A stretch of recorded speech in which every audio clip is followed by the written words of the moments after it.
Hey ladies and gentlemen, Steven here from Redolessence. Welcome back to another video. Thank you so much for joining me today. I really do appreciate your time and your viewership. It means a lot to me. So here, the year is 2021. We have a brand new fragrance by the company Marc Jacobs. Of course, this is one of the Daisy flankers, and this one is called Daisy Oh So Intense. I'm excited to give you my comprehensive thoughts on this fragrance, so make sure to stay tuned.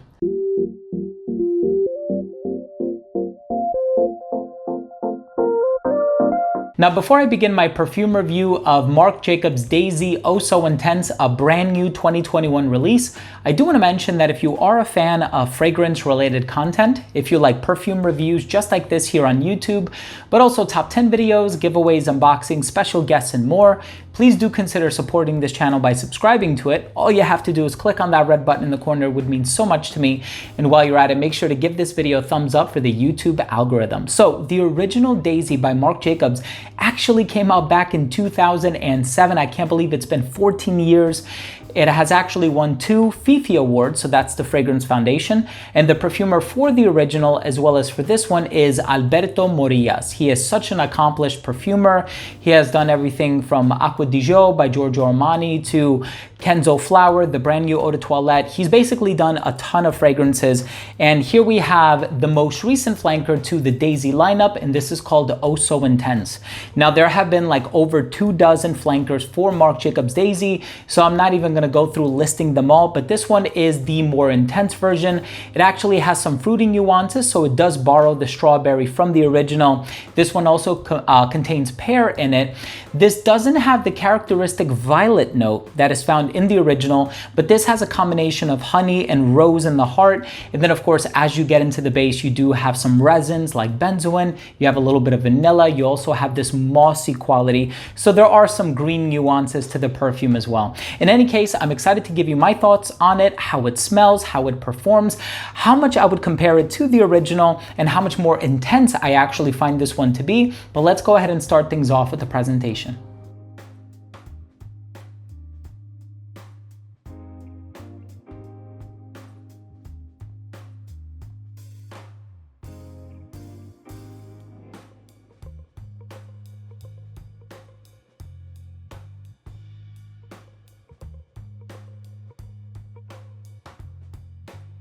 So right in the opening of this fragrance, you are going to get this slightly sweet vibe from it, and you're going to get a little bit of a fruity sweetness from it as well. So it basically has this combination of strawberry and pear, like I mentioned before, probably with a little bit more of an emphasis on the strawberry. So it kind of borrows that strawberry sweetness, that fruity sweetness that you also get from the original 2007 release. So this is a sibling of the original Daisy, and I will have to admit that it's not a completely different fragrance, but like I mentioned earlier, they kind of did do away with that violet note that is also found in the original. So in this one, you have a little bit of jasmine, you have a little bit of rose, you also have a touch of honey in here as well. And I think the honey is actually working in harmony with the vanilla and the benzoin in the base, which also has a vanillic overtone, to kind of give it that mild sweetness. Now, this is not an overly sweet fragrance. I think if anything, this is more of a fruity floral in the literal sense, because you have the jasmine in here, which smells heavy of jasminol. So it's that clean jasmine. There isn't much indole in it, so it's not animalic or of the barnyard variety. So it's a very clean, very smooth and elegant jasmine that you're going to get in here. And then you also have just a touch of that rose in here, which is really only secondary. You're going to get more jasmine than anything else. But you also have that strawberry in the opening, which I think is that nice touch of fruity sweetness that combines really well with the vanilla, the moss, and some of those ambery qualities in the base of the fragrance.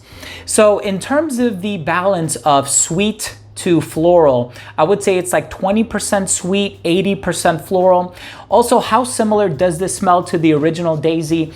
Because of the absence of that violet note, I would say it's only like 25 to 30% similar. It actually is a totally different fragrance, but of course, when somebody sprays it on a test strip for you as you smell it, and they say, by the way, this is a flanker to Daisy, of course, you're gonna believe it because, you know, this one does bear some similarities to Daisy, but it's pretty much what you're looking for with this being a flanker. Sometimes you don't want a fragrance that smells too similar, you know, 75, 85% similar. You want something that smells a little different.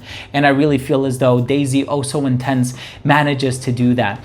Now, I think Alberto Morillas, the perfumer, did an amazing job on this one. And in terms of that designation, Oh So Intense, I actually do find it to be intense in the sense that it's much sweeter than the original. So it kind of has that base of the moss, the vanilla, and the benzoin that kind of add that extra oomph to the composition, making it a little bit more mossy, a little bit sweeter, probably a little heavier, but it still has that volatility and that gentle airiness on account of the jasmine, the pear, the florals that are used in here. So it still does remind you of, you know, that gentle nature of the original Daisy, which doesn't smell too much like Daisy, but it does smell like violet. But it also has some other nuances that really set this apart, make it unique. And for this reason, I'm really enjoying this one as a flanker to the original Daisy. I think they did an awesome job. For something that's still a little fruity and floral with a touch more sweetness and that mossy quality in the base, I'm actually really enjoying this one. And so I would definitely recommend that you check this out the next time you're in Sephora. It is available at Sephora now. And I'm personally a fan of this one, and my wife loves this one as well. She tried it for the first time today, actually, and she really does love it. She's gonna be wearing it a lot going forward. Let's go ahead and finish things off with my overall assessment. So first up, in terms of the uniqueness and the overall smell, like I commented earlier, I like the fact that this is not too similar to the original Daisy, thus giving you a new olfactory experience. So I'm really digging that. In terms of the overall smell, I do find the smell of this one to be very pleasant, with that sort of jasmine, rose, pear, strawberry, moss, and vanilla combination with a touch of earthy benzoin in the base. I think it's really well done. Longevity on this one is about 8 hours on your skin, so given the intense designation and the concentration, I think it falls right where it's supposed to. In terms of the projection, it projected really well, I would say within an arm's length for the first 2.5 to 3 hours of application. It didn't really start to sit closer to the skin until about that 6.5 to 7 hour mark, and then right at that 8 hour mark is when you will need to reapply, especially if you're planning on wearing this one in the morning and in the evening as well, but it will definitely get you through a work day. In terms of the versatility, I find this one to be very versatile. You can wear this one dressed up, dressed down. It does lean a little bit feminine on account of the fact that it's a little heavy-handed on the jasmine and the rose and the honey, but I could see a confident guy pulling this one off as well. There are a lot of men's jasmine-based fragrances out there, and then of course at the end of the day, these are just recommendations. Wear what you love, wear what makes you happy. That's the advice that I always follow, and this one is for anybody of any age. And I would personally like to wear this one when it's a little bit warmer out, just because you do have that clean jasmine that's in there and a little bit more on the gentle side. However, on account of the moss and some of those base heavy ingredients, I can also see somebody really enjoying this one in the colder weather, perhaps not in the dead of winter.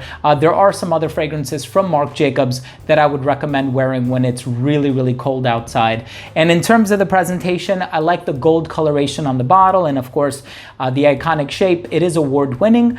And so my final verdict on this fragrance is, if you are a fan of the original Daisy and you want to see that DNA slightly reinterpreted with jasmine instead of violet, but also having the strawberry, pear, moss, and vanilla combination in there, definitely check this out the next time that you are in Sephora. I saw it at my local Sephora, so I really hope you love this one, and I want to thank you so much for watching this video. That was my fragrance review of the brand new 2021 release from the company Marc Jacobs, Daisy Oh So Intense.